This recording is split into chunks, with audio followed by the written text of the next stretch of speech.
Bonjour, bienvenue dans cette vidéo de présentation.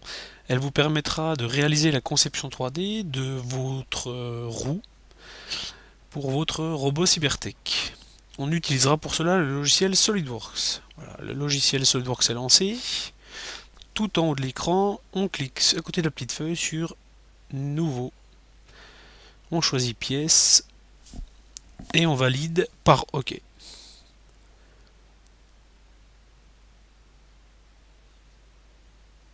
On arrive dans la fenêtre principale de SolidWorks.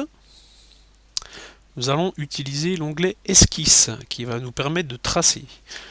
On choisit parmi les formes, donc nous pour faire une roue, nous allons cliquer sur le cercle. Nous allons sélectionner, très important, le plan de face. Il est symbolisé ici par un rectangle orange. On clique bien à l'intérieur de plan de face sur le texte. En plein centre, on trace un cercle au hasard. On appuie sur le côté dans le rectangle pour changer la valeur en millimètres du rayon. Attention, la valeur en millimètres du rayon. Donc par exemple ici 60. Le cercle apparaît à la bonne dimension après une validation.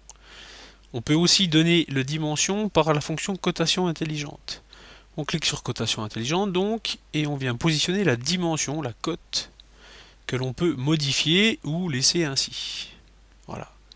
Pour pouvoir modifier, on fait un double clic sur le texte, donc par exemple 120, et par exemple on peut mettre 115 et valider ensuite, ou 110, enfin ça à nous de voir. Voilà. Pour 110, donc là vous voyez bien que la modification a été prise en compte. Alors on va remettre 120 et on valide. Nous allons maintenant ajouter de l'épaisseur à nos trous. Fonction bossage extrudé, et ici on peut indiquer l'épaisseur. Donc nous allons par exemple mettre 6 mm, sachant que les plaques de plastique mises à votre disposition sont soit de 6 mm, soit de 10 mm.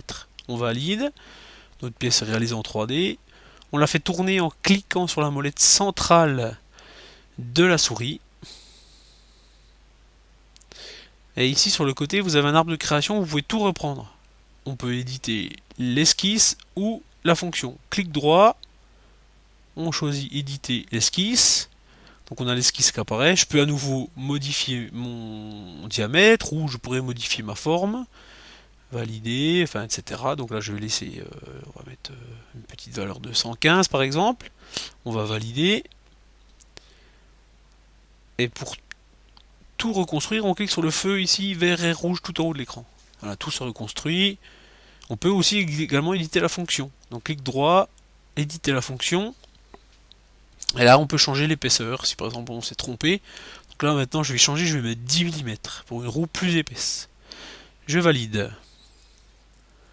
Voilà, si je tourne un peu avec la molette centrale, vous voyez que la pièce est beaucoup plus épaisse que tout à l'heure.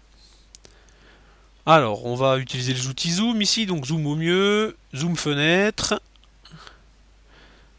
Le zoom au mieux ici qui nous permet dans la configuration optimale, c'est là qu'on voit le mieux la pièce. On peut aussi zoomer avec la molette de la souris.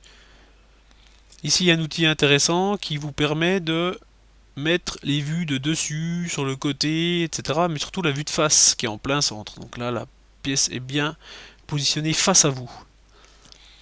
Voilà, donc maintenant nous allons faire un perçage au centre de la roue pour pouvoir passer l'axe du moteur par exemple.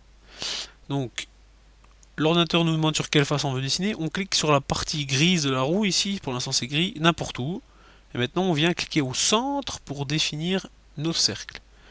Donc pour un axe, on va mettre 2 mm de rayon, on va valider et maintenant on va percer. On utilise la fonction et dans fonction on va cliquer sur enlèvement de matière. Donc ici on met à travers tout puisqu'on veut traverser la pièce et on valide.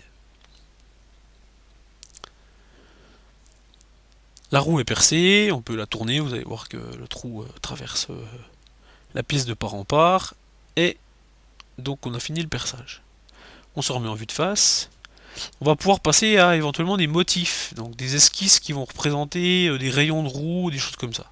Donc tout à l'heure, pareil, comme tout à l'heure, on clique sur la partie centrale Et maintenant, je dessine une forme au hasard pour vous. Après, ce sera à vous de dessiner. Voilà, donc là, par exemple, un espèce de rayon fin, voilà, avec l'outil que j'ai choisi, spline. Et maintenant, je vais pouvoir dupliquer cette forme, la répéter plusieurs fois. Donc, répétition circulaire, d'accord, et non pas linéaire, circulaire. Donc, je choisis. Donc là, c'est 4 fois, donc j'ai 4 fois la forme. Je peux changer, mettre 5, etc. Je peux augmenter le chiffre. Donc, attention, si vous mettez trop, eh ben, ici, sur les parties de croisement, il y aura des problèmes de fabrication. Donc, il ne faut pas que vos esquisses se croisent. Donc là, je vais réduire, je vais mettre que 5. Je valide. Et là maintenant nous allons pouvoir à nouveau enlever la matière. Fonction, enlèvement de matière. Je vais traverser complètement, à travers tout. Je valide. Et donc là vous voyez que j'ai traversé ma pièce et il y a des espèces de rayons qui ont été fixés, enfin en tout cas une décoration. Voilà, je me remets en vue de face également. Je peux aussi, ici à côté de la vue de face, choisir la représentation de ma vue, c'est-à-dire choisir si je veux voir que les traits, la couleur ou pas la couleur, etc. Donc là, à vous de regarder si vous avez besoin de changer ça. On se remet en vue de face pour passer à une étape qui peut être intéressante pour vous, c'est faire des formes mais sans traverser la pièce, en creusant. Voilà, donc je vais faire des cercles par exemple, toujours sur cette face. Voilà, un petit cercle ici. Je vais lui donner une valeur, évidemment. Je donne une valeur précise, je ne laisse pas la valeur au hasard.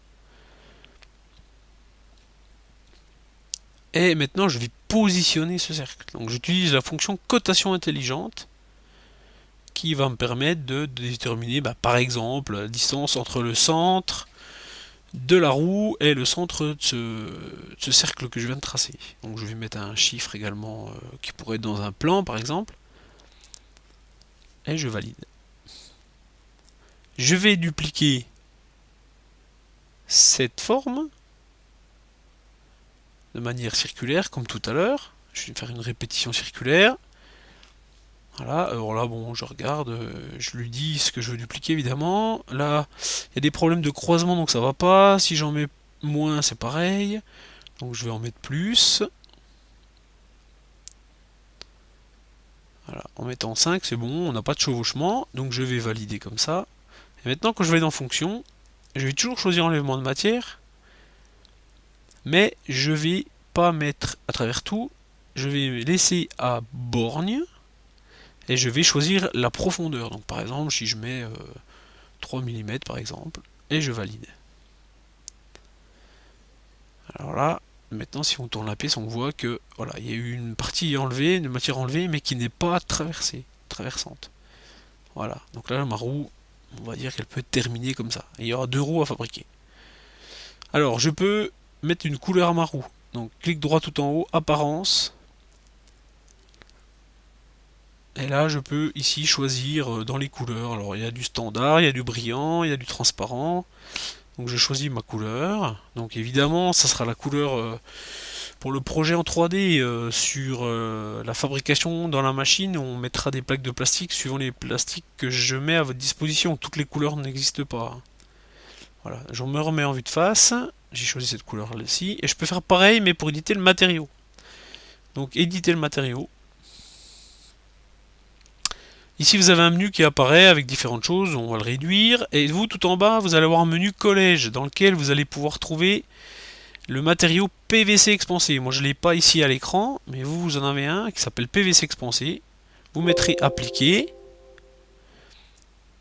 je vais choisir un matériau par exemple, vous mettrez appliquer et vous pourrez fermer. Voilà, donc là, votre pièce a changé de couleur, vous pouvez à nouveau remettre une couleur, mais en tout cas le matériau appliqué et le PVC expansé, ça sera utile pour la fabrication. Sur le fraisage. Voilà. On enregistre, fichier enregistré sous. On met le nom de notre fichier, donc par exemple roue, et on choisit bien le dossier, enfin roue motrice, c'est peut-être mieux. Le dossier ici, dans le dossier, on choisit bien dans quel dossier on range. Voilà, et on enregistre.